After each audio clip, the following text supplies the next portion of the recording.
then I don't hear it. But if I'm listening and there's like, it's something that's not like blah blah blah blah blah blah blah blah conversation, blah blah blah blah conversation, I'll hear it. But if I'm having an interesting conversation where I'm learning something and I'm thinking about something, I'm actually using my brain, then I don't hear it.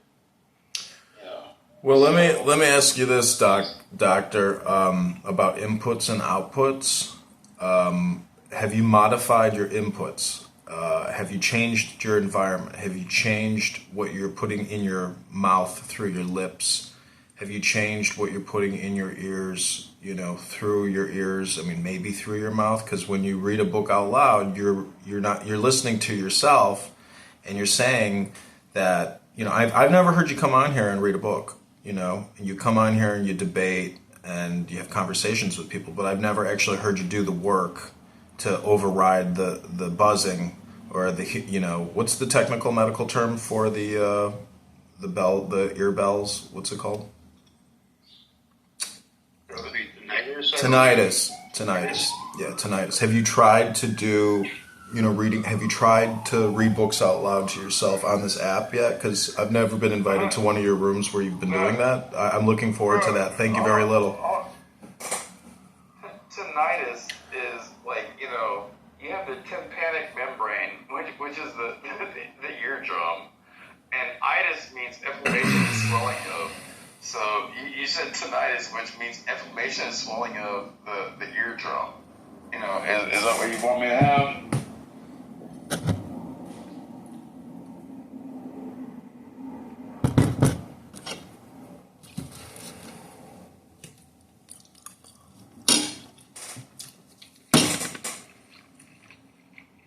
I think the specific question of Joy now is, do you want me to have swelling eardrum? I'm just trying to, I'm going to go back to the source of joy and meditate to the source of joy. I will return. I will return from the source of joy shortly and bring more joy with me back to this room in just 10 minutes.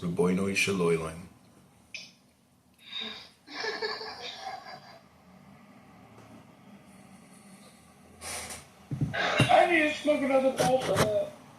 Oh shit. Oh, you're crazy, cheeseburger. I know the therapist.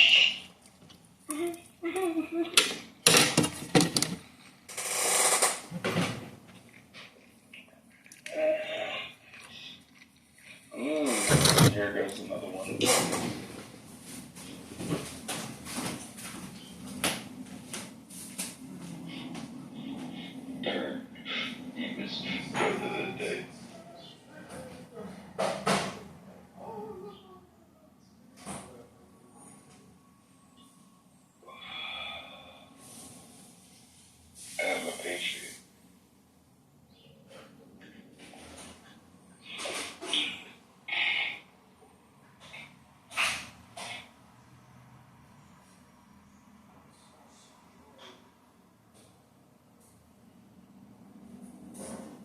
Is there a particular topic in this room?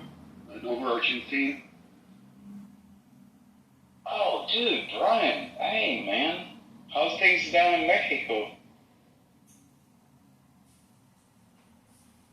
Wow, you remember who I am. That's interesting. It's quiet. It's a strange life out in the forest. I had a visitor from the United States, and that was interesting. A guy I've known for probably 30 years. And it was a nice visit. It's the second conversation I've had in a couple of years. It was interesting. Right on. I'm glad to see you doing good. I remember last time I was talking to you, you were sounding like you were kind of scared about some situation in your area. I'm not sure what I said about that. It's a very interesting area, but mainly I like how things are here. It's the best place in the world. Anytime I get frustrated with things and I think, where the hell else should I live in the world? I realize I'm already in the best place. And if I got problems, they're mine.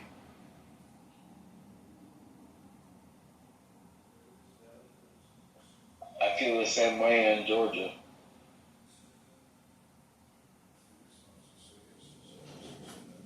Oh, one of the guys that came down and talked to me, it was a while ago, about 8 months ago. He's an architect. He lives in Atlanta. And I happen to have a special affinity for architects because I like architecture. So it was a great conversation. We talked over 2 days. Right on. Yeah, if you look at my picture, you pull to refresh and then, look at my picture. That's me in a peanut field in my backyard, as of 3 minutes ago, because we were talking about agriculture. Oh, you grow peanuts? Cotton, corn, soy, peanuts, flowers in the spring season when we put the bee boxes by this field and the spring flowers popped up. And then the bees pollinate all the flowers and then they come back and make honey and then we, it's a whole industry. Beautiful, man. That is the future. We're going to have to relearn how to do farming. That's excellent. Were you guys reading poetry?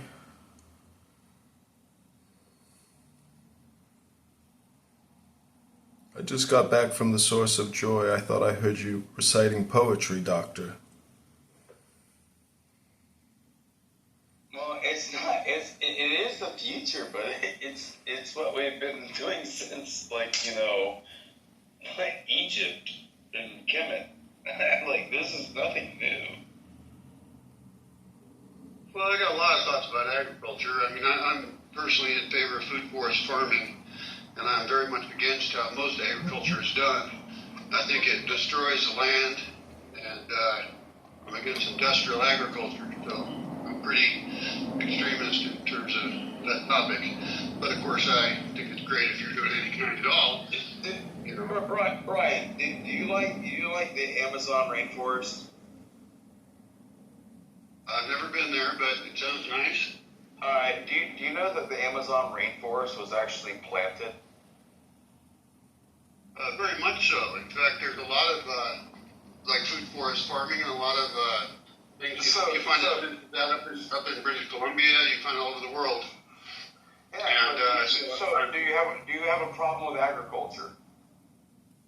I don't know. I have a problem with industrial agriculture that is oil fuel that poisons the land. Yes. Doctor, what's your problem? Brian is introducing very high value information to this room. Why are you having an emotional response to his opinion on how to generate food for Americans? Well, yeah, Doc, you are snoring. How is that boring? Well, my name is Brian. That's my problem. I don't want to, bro. You and I have 180 understanding of how it is to feed America and how it is. Dude, we can make enough food in America to feed the fucking world 3 times over per year, and we don't do it. Why? Because I have no fucking clue. Yeah, but Brian is just another dude in a clubhouse room. He's not. This is a safe space. He can't touch you. He can't smell you. He's just introducing information, and you're having an emotional response. Can you get back on the middle path of equilibrium? I also studies had 2 interesting conversations in a few years, so you have that in common. You both have been forward. I think you could find some common ground there. Joy and I were just talking earlier about how all rooms are essentially group therapy and procedure, or essentially administrative procedure. So I think my original hypothesis still stands true. Do you agree, Joy? Wholeheartedly. So I want to thank you all for being a part of this morning experimentation where we tested our hypotheses in the very beginning. Our conclusions support our original hypotheses. The scientific methodology has been carried out. Dr. Brian, Sherry, Clark, I haven't heard from you yet, but everyone, thank you so much for making all my joyful dreams come true, and I hope that the source of joy also comes on your face soon. Reboinoi Shaloiloim.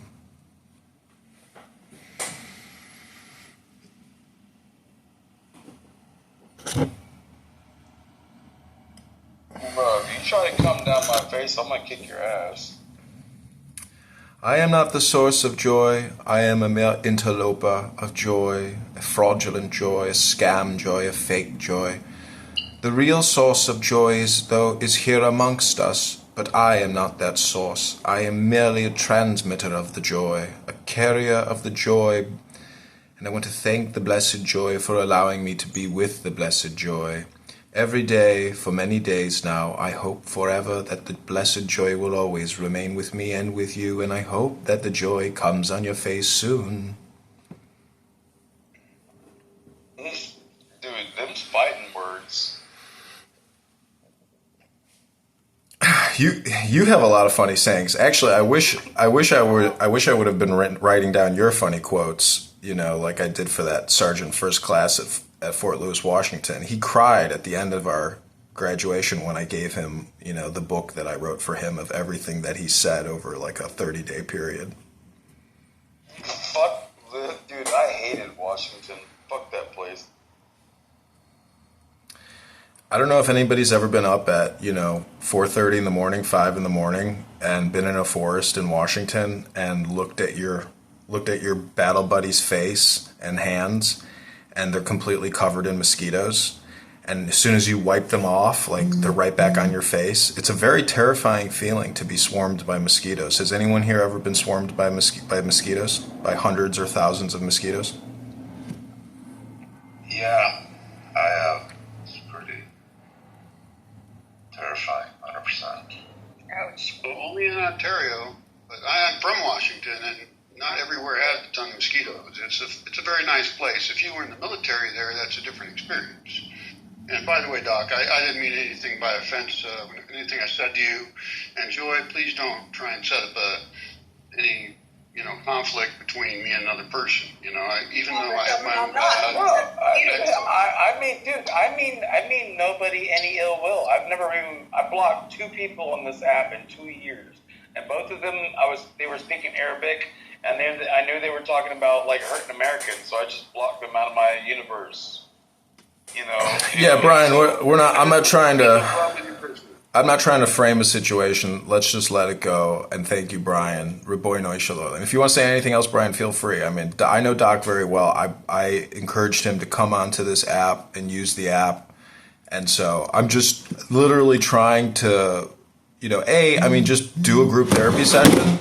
As I'm not a therapist, but I play one on Clubhouse. So, I just think that all rooms are essentially group therapy sessions and then administrative procedural conversations on what you would do if you were, King of America.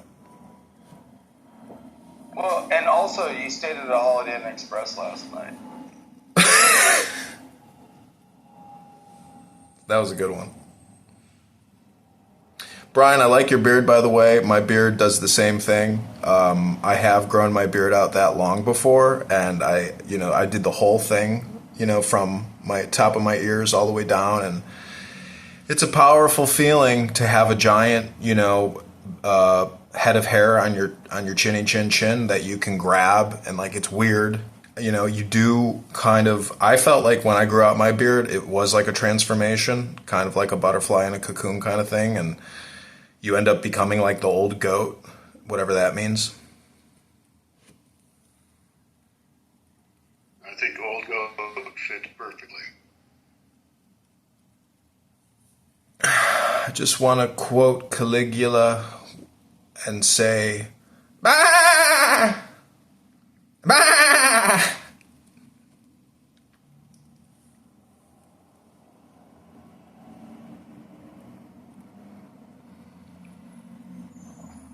Let me say something, okay? Recently, my brother sent me 2 images.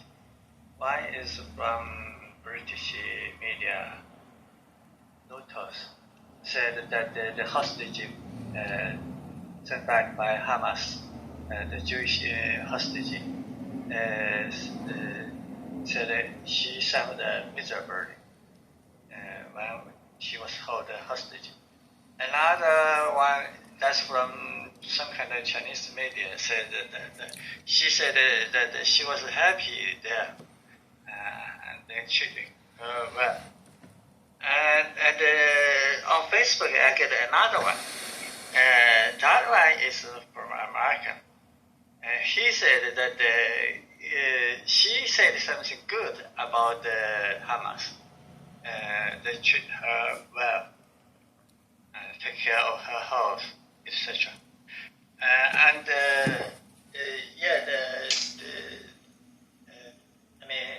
People should say she was brainwashed. I sent this back to my brother again. So what I mean is that nowadays the truth was hidden. The media put everything, the same thing. They can say anything. So what is the truth? That's the most important thing. And we must be very careful. I'm going to tell you right now, I don't give a shit how well you treat me. If you kidnap me and you treat me well, you kidnap me. And when I get out from being kidnapped, I'm going to come back and kill you and your whole fucking family. Yeah, that's what Julius Caesar did. When he was taken prisoner by the pirates, he told them, I will come back here and crucify every single last one of you.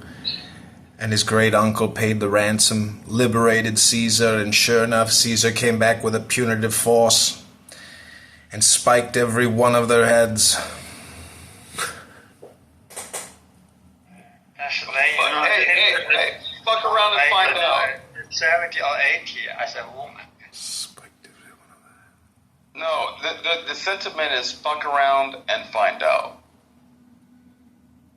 Yeah, I mean, this is 2024. Warfare has been perfected to a scientific degree, and the Palestinian ISIS Islamic jihadis who made the raid, they have no idea the crisis that they have, caused for the Gaza Strip. I mean, yesterday I was on here spreading misinformation about how my uncle, a general in the Marine Corps, was supervising tunnel incursions and liberating hostages from northern Gaza. And wow, the pro-Palestinian, Free Palestine movement on this app was mesmerized, and boy, were they emotionally disturbed. So from a communications PSYOP warfare perspective, according to the U.S. Army Field Manual on PSYOP operations, what I did yesterday, strangely enough, has manifested into an actual underground tunnel incursion by Commando U.S. and Israeli Commando forces. And it's ongoing right now, and they're already talking about how they're pumping the nerve gas to make everybody either die or go to sleep for the next 12 hours. And they are actively liberating hostages in the northern tunnels of Gaza.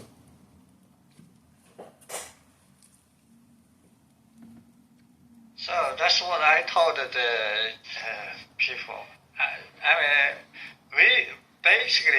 The public think, the Israeli army is strong, but actually, when it has no U.S. army as the background, I don't think Israeli army is so strong. Until now, there's no ground invasion of Gaza because the United States is not ready.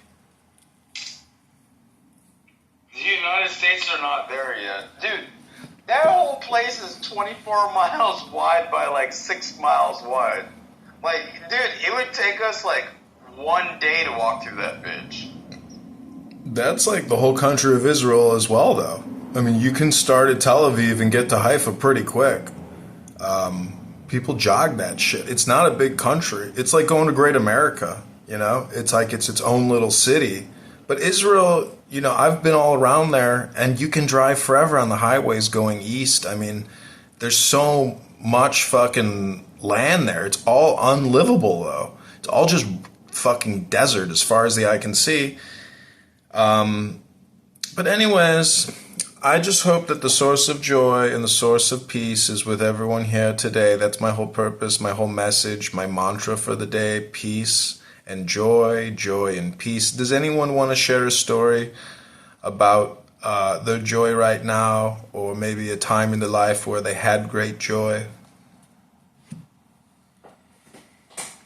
The first time I went scuba diving with my mom, she was a scuba diver before me. She got me to be able to be a scuba diver, and she was my dive partner. The first time I went scuba diving, it went down.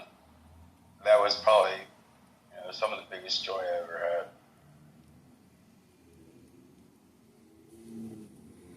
Does anyone else want to share a testimony when they felt great joy in their life?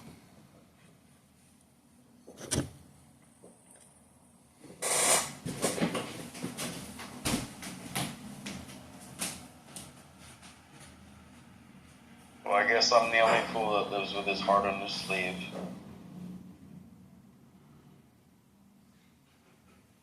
I'd say my wedding day.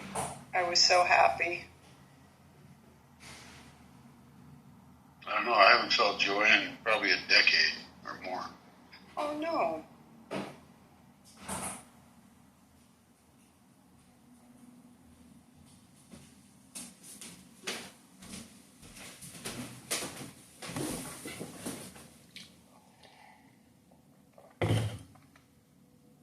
Okay, so I have a book here. It's on maxims and aphorisms. It's a wisdom book. I'm just going to read to you joy or peace. I've been working on hypnosis, and I did hear somebody on Clubhouse say yesterday that Scorpios make the best hypnotists, and I am a Scorpio. My birthday is in a few days, and I'll be turning 41. And I will say that as I, hit the 40-year-old mark, I gotta say, my life has changed dramatically, and it's all because of one man who hired me. His name is Adam, and he has the Yetzer Hara and the Yetzer Tov, just like you and me, which is good and bad. And I just want to wish everybody joy and peace, and say that if I've ever offended you or upset you, please forgive me. And I will now read to you maxims and aphorisms, and I will give you a little wisdom, some high value information. This is joy. Brothers and sisters, it is better that joy should be spread over all the day in the form of strength than it should be concentrated into ecstasies, full of danger and followed by reactions. Ralph Waldo Emerson. The most profound joy has more of gravity than of gaiety in it. Michael Equem de Montaigne. He who conceals his joys is greater than he who can hide his griefs. Johann Caspar Lavater. Joys are our wings, sorrows our spurs. Jean-Paul Richter. The soul's calm sunshine and the heartfelt joy. Alexander Pope. Joy never feasts so high as when the first course is of misery. Sir John Suckling. There is not a joy the world can give like that it takes away. Lord Byron. Joy is more divine than sorrow, for joy is bread and sorrow is medicine. Henry Ward Beecher. Great joy, especially after a sudden change of circumstances, is apt to be silent and dwells rather in the heart than on the tongue. Henry Fielding.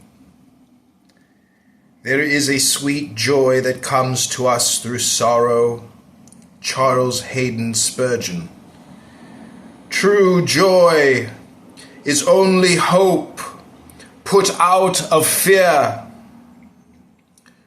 We lose the peace of years when we hunt after the rapture of moments. Tranquil pleasures last the longest.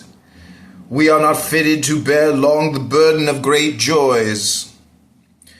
To pursue joy is to lose it.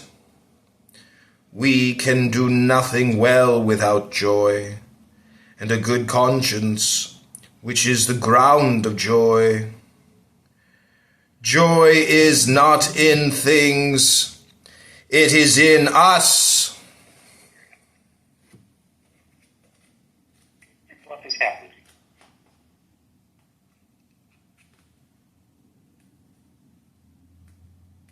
feel much joy listening to this. Well, then let me delight you. What more felicity can fall to man than to enjoy delight with liberty? As high as we have mounted in delight, in our abjection do we sing as low. I am convinced that we have a degree of delight, and that no small one in the real misfortunes and pains of others. Sensual delight soon end in loathing, quickly bringing a glutting surfeit and degenerate into torments when they are continued and unintermitted. Thank you, Han. I am complete. You sound retarded, in my opinion, but it's nice for you to try. Thank you very little. Han, I do respect you very much. I have enjoyed listening to you on this app. I think you're right on the money, you're very accurate, and you're very intelligent, and everything you say is true. So I want to thank you for contributing high-value information in all your previous communications on this app. You are a staunch defender of liberty and justice and peace for all. Reboinoi shaloiloim. A lot of the homosexuals tend to enjoy my, should I say, dialogue. Thank you. You are very welcome. Welcome, Uella. Just out of curiosity there, what is boy shalom? Sorry if I said that wrong. What does that mean? So I met the U.S. American hip-hop superstar DMX at McDonald's, and I came up to him and I said, "Can I take a selfie with you?" And he said, "Fuck you." And so I said, "Whoa, that was rather rude of me. My name is Joy. What is your name?" And DMX said, "My name is Earl." And I said, "Well, Earl, can I teach you a mantra?" And he said, What that?" And I said, "Reboinoi shaloiloim." And he said, "What did that mean?" I said, "Master of the universe." And he said, "Are you master of the universe?" And I got down on my knee, I touched his foot, and I said, "No." I looked up into his eyes, and I said, "You are master of the universe." And then he said to me, "Get up, nigga, let's take this selfie." Wow. Well, that is an amusing story.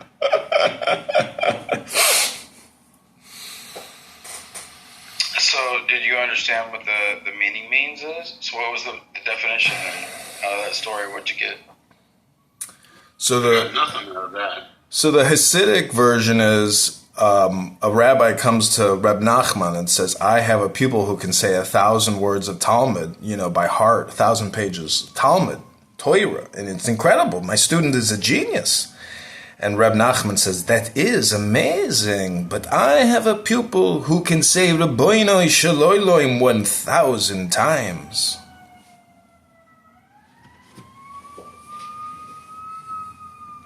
So it's a mantra.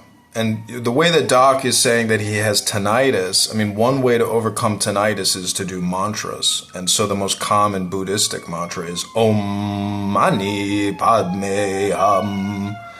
So if you just repeat Om Mani Padme Hum, Om Mani Padme Hum, Om Mani Padme, it overrides your environmental audio and visual. So mantras are just one way to essentially get into the now and prevent your mind from having autonomic thoughts and having a reactive, emotional mind. It's just hymning and chanting. That's all Rabono Shel Olam means. Hey, do you want to know what's funny, Joy? I was in a room earlier today, and I was in there for like 30, 45 minutes, somewhere in there. And then somebody said something, and I was like, "I'm sure it's your boy Lloyd." And they're like, "Holy shit, that's Edmund, that's Chicago, and they kicked me out.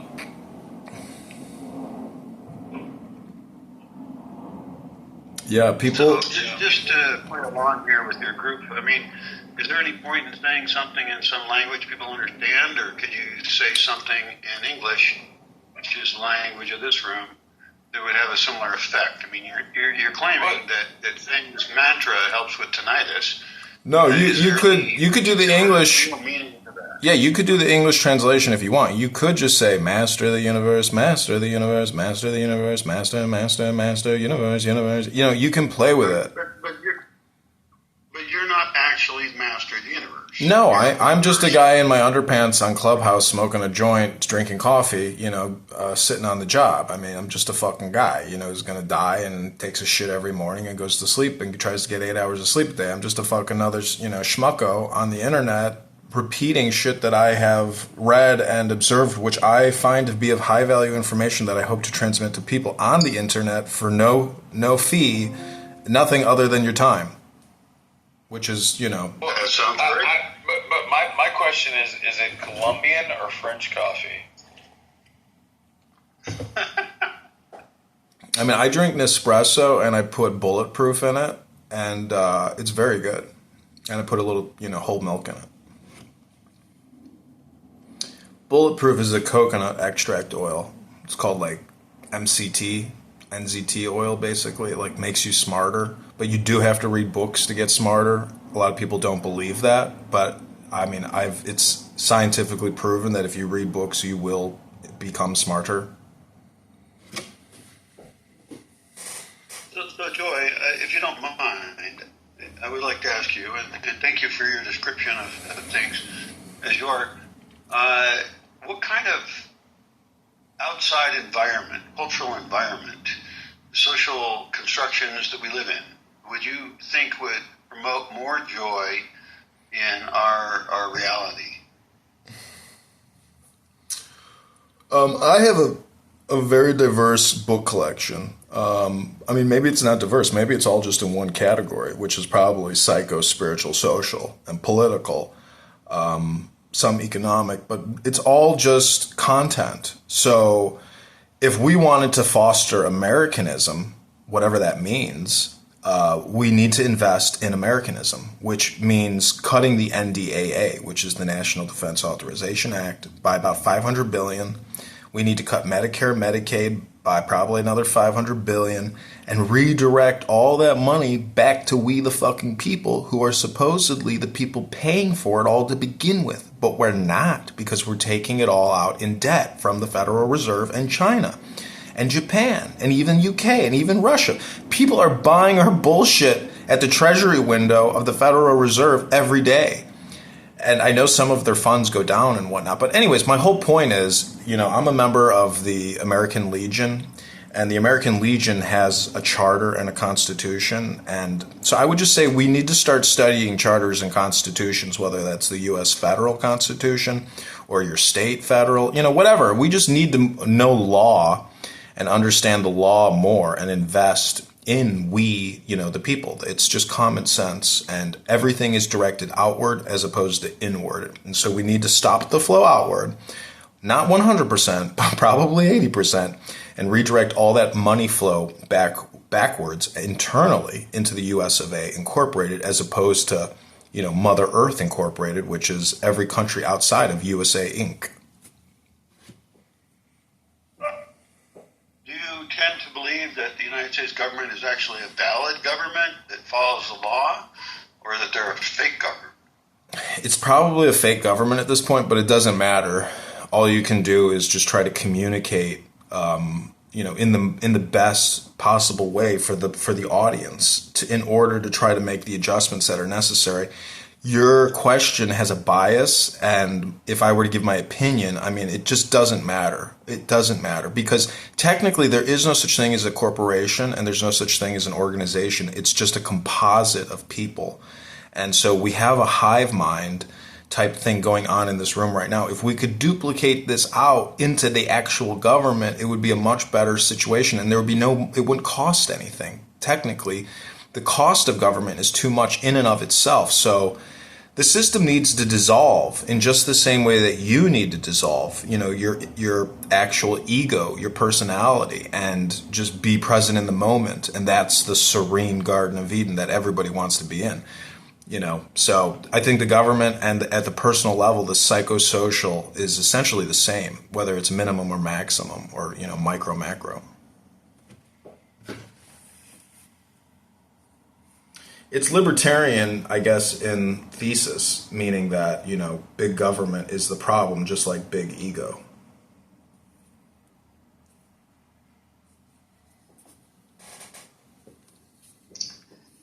You certainly sound like a human being who's just smoked a joint drinking coffee. And I didn't mean that in a derogatory manner. You mean oh, sorry, feedback. Hey, James. Hey, Ultra Starship, if you want to come up, and welcome back then. Hello, my brothers and sisters. On this ultra amazing Thursday, how was everyone? Dude, fantastic. I wanted just to drop in some so what have y'all been talking about? It's just We've been talking about the source of joy, Ultra. Where do you think the source of joy comes from? How do you make joy in your life? And can you maybe tell us a moment in your life where you had profound joy? Well, I'm glad that you answered that question, Joy. I didn't know. Joy? There's two of you. We're going to Joy. Oh, no problem. I noticed your voice changed, and I wasn't looking at the phone. I said, "Oh my God." I would definitely say every day that we wake up with breath in our lungs is a joy in itself, and being cognitive and being able to associate and disassociate yourself from individuals that no longer serve your purpose anymore.